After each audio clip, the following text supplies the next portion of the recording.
Hello, and welcome to the HyperXtract application part 2. In this video, we will discuss event fitting and other analysis tools available in the HyperXtract software. The next step after extracting events and saving the daughter file is to create the extended parameter file. For that, navigate to the Advanced File Analytics tab. As seen in the fields on the left, the daughter file, extracted event parameter file, and event location file are preloaded because we performed the necessary actions in the main tab. If you wish to use this section independently, use the buttons on the right to load your daughter file, event parameter file, and event location file. If you already have an existing extended parameter file, you can upload it directly using the Direct Upload of EPF button. Doing so immediately enables the options for 1D histograms, 2D contour plots, 3D density plots, waterfall histograms, and profile building. Once you click Extract Extended Parameters, you can monitor the progress in the Progress Percentage field. Once complete, the full file path of the extended parameter file will be displayed. Before clicking the Extract Extended Parameters, ensure that the sampling rate is listed properly.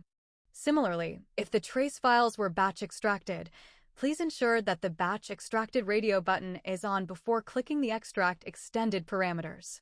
Qualified events are the total number of events of which the extended parameters were extracted. HyperXtract extracts a total of 53 features from a given event. You can then use the Parameter Plot tab to visualize a host of parameters. The program offers a host of features as seen through the X parameter and Y parameter drop-down menus. The plot limits can be set manually by deselecting the Auto Limits radio button. The plot type can be changed using the Plot Type drop-down menu. Let's try the log-weighted plot. Similarly, the events can be viewed using the Event View tab. Selected event information are displayed in the Event Information tab. Before moving on to further event visualization options, let's look at event fitting. To do this, navigate to the Fit Events tab.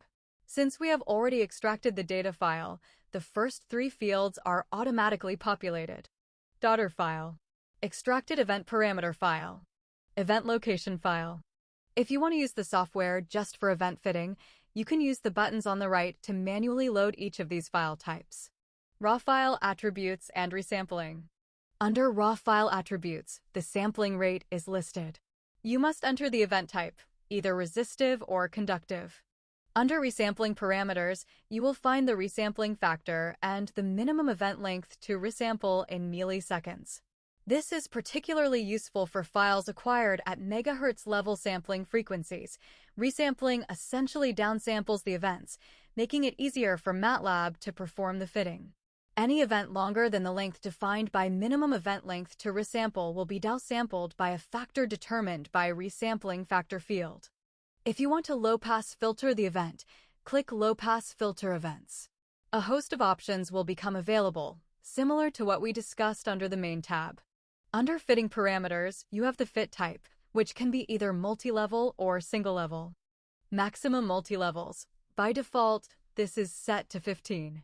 The higher the number of levels, the more memory required. The downside of setting this too low is that incomplete fitting can occur. Change point method.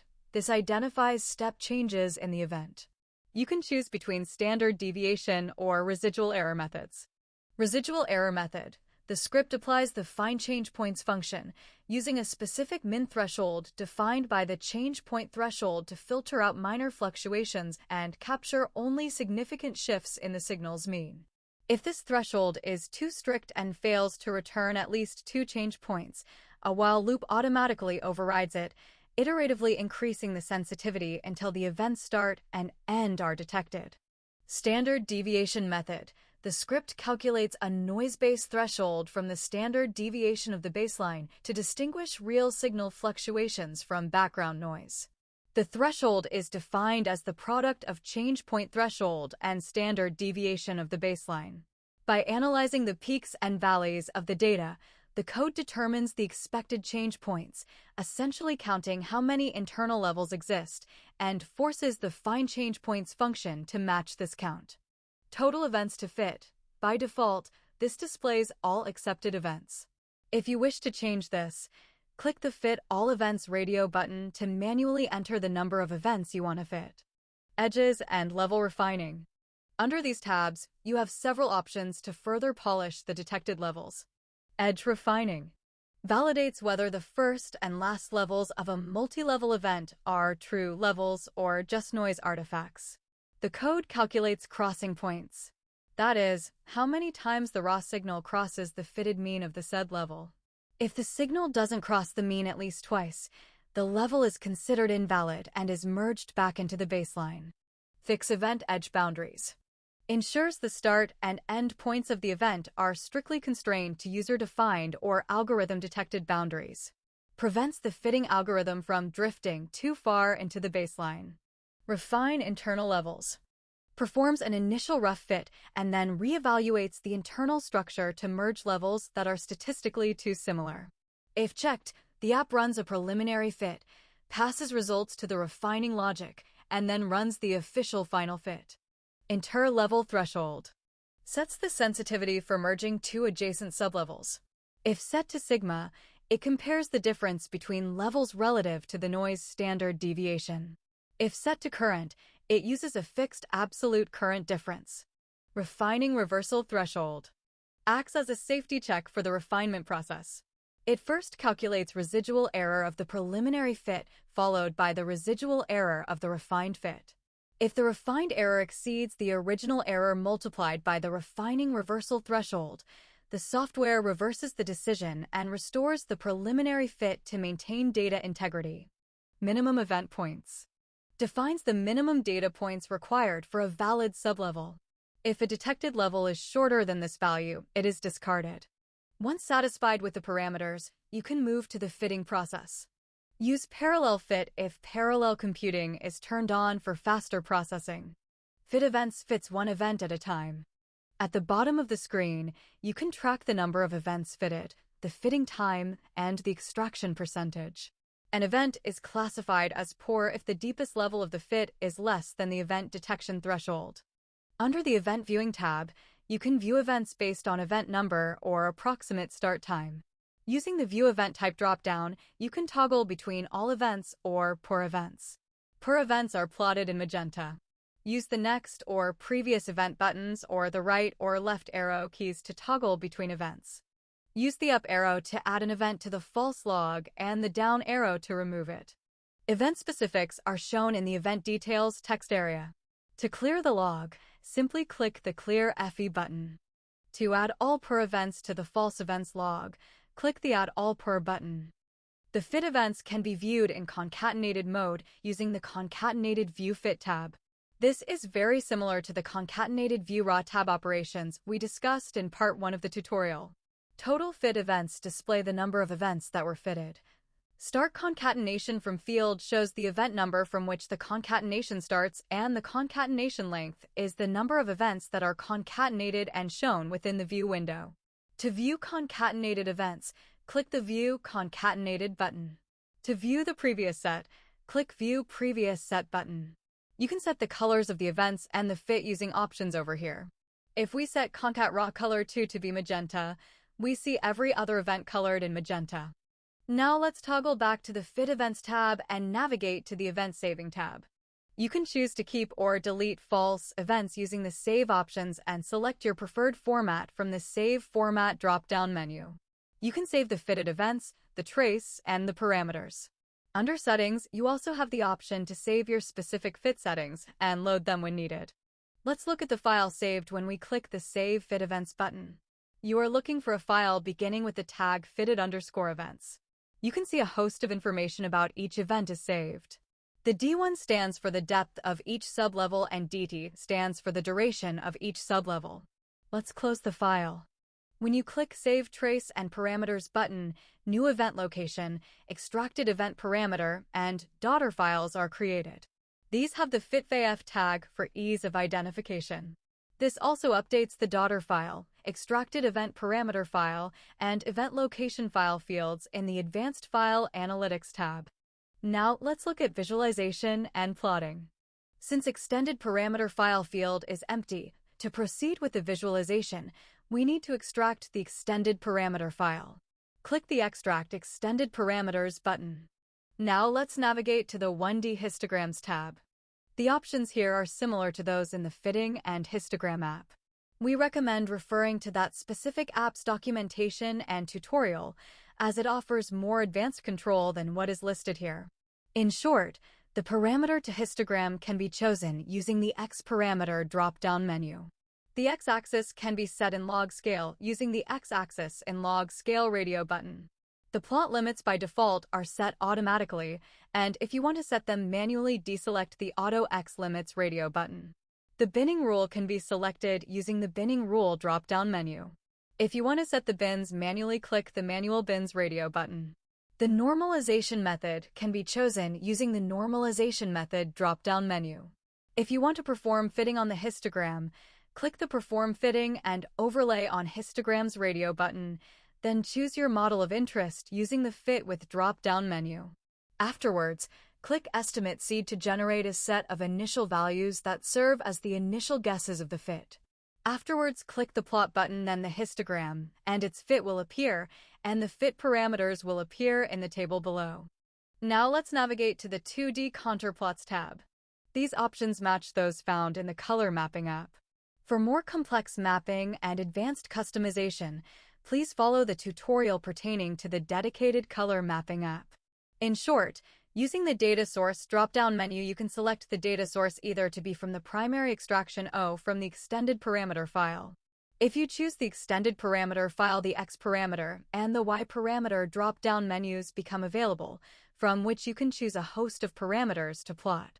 If you want to set the plot limits manually, deselect the Auto Plot Limits.